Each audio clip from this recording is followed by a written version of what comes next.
ఇప్పుడు ఇష్టంలో కూడా ఇవ్వాలి కదా. పింఛన్లు అన్నాడు, ఇప్పటిదాకా పింఛన్లు. ఈయన ఎవరు? రేవంత్ రెడ్డి.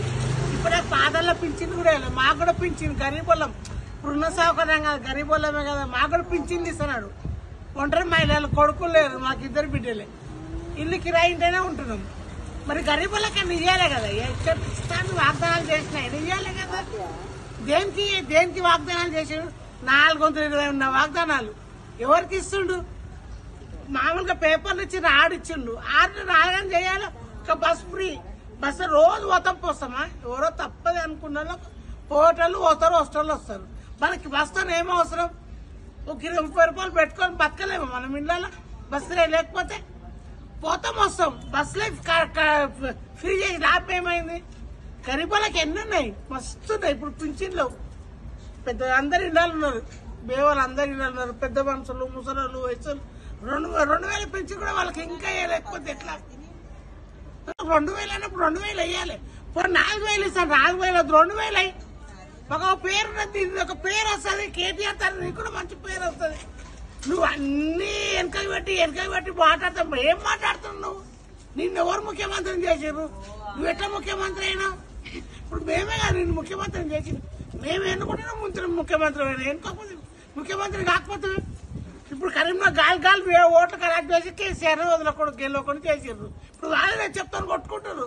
ఇప్పుడంటే చెప్తాను కొడతాం, దాంతో కొడతాం, దీంతో చెప్తాను కొట్టి ప్రైమ్ మినిస్టర్ చేసారు. అందరు కలిసి ప్రజలందరూ ఎవరు ఇష్టం వస్తే వాళ్ళు మాట్లాడతారు. పెద్దోళ్ళు అంటే మీకు సాయిగా వస్తుందా? మీకు ఎవరికి ఎట్లా వస్తే మాట్లాడతారా? మాటలు గరీబ్ వాళ్ళు చెప్తాను కొడతారా? వాళ్ళే గెలిపేయాలి, వాళ్ళతో చెప్తున్నారు. జగన్ గారికి నా ధన్యవాదాలండి. నేను ఇదివరకు పెన్షన్ తీసుకునేదానికి ఇప్పటికీ చాలా నాకు తేడా ఉందండి. ఈ ప్రభుత్వాలు చాలా నాకు ఎవరో ఏంటి పాలన అనేది కాదు, మనకు వచ్చేది ప్రభుత్వం మనకి ఇస్తుంది కదా, ఇన్ని పాటలు ఏంటి అనేదాన్ని అనుకునేదాన్ని. పొద్దున్నెళ్ళి సాయంకాలం వరకు నిలబడి తిండి లేక, ఆకలైపోయి, నీళ్లు లేక, ఆ చెమటలో ఎండలో ఈ వయసులో నిలబడి చాలా నిరుత్సాహంగా వచ్చేవాళ్ళం ఇంటికి. అంటే ఇది స్టార్టింగ్ లోంచి 3 రోజులకి కానీ మాకు పెన్షన్ అందేది కాదు. అది ఎవరి పాలన అన్నది కాదు. ఆ తర్వాత నేను తీసుకునే పెన్షన్ జగన్ గారి కోసం. జగన్ గారు పాలనలో వచ్చిన కాడి నుంచి కూడా సంతోషంగా, అసలు నిజంగా ఒళ్ళు నలక్కోకుండా, ఎండలోకి వెళ్లకుండా, బయటికి వెళ్ళకోకుండా, ఏంటండి ఎవరో కనీసం కష్టపడి జాబ్ చేసుకున్న వాళ్ళకు కూడా అలసిపోకుండా జీతాలు తీసుకోరు. మాకు ఇంటికి వచ్చి తలుపు కొట్టి నిజంగా మాట ప్రకారం నెరవేర్చారు ఆయన. చాలా సంతోషం అండి. ఒకవేళ ఆ పెన్షన్ తింటూ ఫస్ట్ 2500, నెక్స్ట్ మళ్ళీ పెంచుతానన్న ప్రకారంగా 2750, అంటే మాట ఇచ్చిన ప్రకారం తప్పతపాలుగా నేను ఎప్పుడు ఆయన ఇచ్చిన ఇలాంటి కార్డులు చూసుకునేదాన్ని, చదివేదాన్ని మొత్తం 3 times.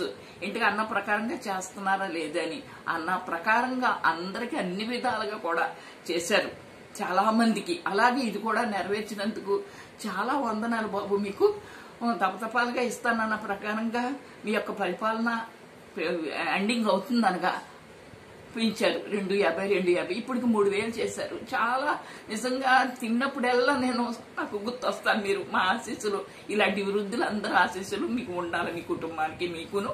మీరు ఎంతమంది ఎన్ని రాళ్లు విసిరినా గానీ నీతిగా పాలన చేసే వాళ్ళకి అవి తగలవు బాబు, తగలవు. కాబట్టి ఈ పరిపాలనా విధానం ఇలాగే జరగాలని నేను కోరుతున్నాను మనసారా. ఎంతో మంది కళ్ళల్లో ఆనందం, నవ్వు వస్తుందని అప్పు చేసినా తీర్చే శక్తి మీరు మాకు ఇచ్చారు. అది నిజం. నేను హార్ట్ఫుల్ గా చెప్తున్నాను, ఎవరో పొగడమని అలా కాదు. చెప్పాలంటే మా మాటలు అసలు చాలా నాయన. కాబట్టి ఎప్పటికీ మీరు ముందే ఉంటారు. మళ్ళీ ఈ నెక్స్ట్ పరిపాలన విషయంలో కూడా మీరే రావాలి, వస్తారు. మరలా మీరే 5 times కంటిన్యూగా వస్తారని నేను ఆశ. ఎందుకంటే ఒకరు మోసం మీరు చేయలేదు. మీరు ప్రభుత్వం అన్న ప్రకారంగా చేస్తున్నారు. చిన్న వయసు, ఈయనకేం ఎక్స్పీరియన్స్ ఉంది? ఎక్స్పీరియన్స్ అక్కర్లేదు, హృదయం బాగుండాలా, పాలన ఎలా చేయాలన్నది దీనికి ఒక ట్రైనింగ్ అది అక్కర్లేదని నా మట్టుకు నాకు అనిపించింది. ఈ చిన్న వయసులోనే ప్రజలకు ఎంత క్షేమం. నాకు ఒక్కటే నేను బాధపడిద్దాన్ని నిజంగా. మీరు పరిపాలనలోకి వచ్చిన తర్వాత అన్ని ఆటంకాలే.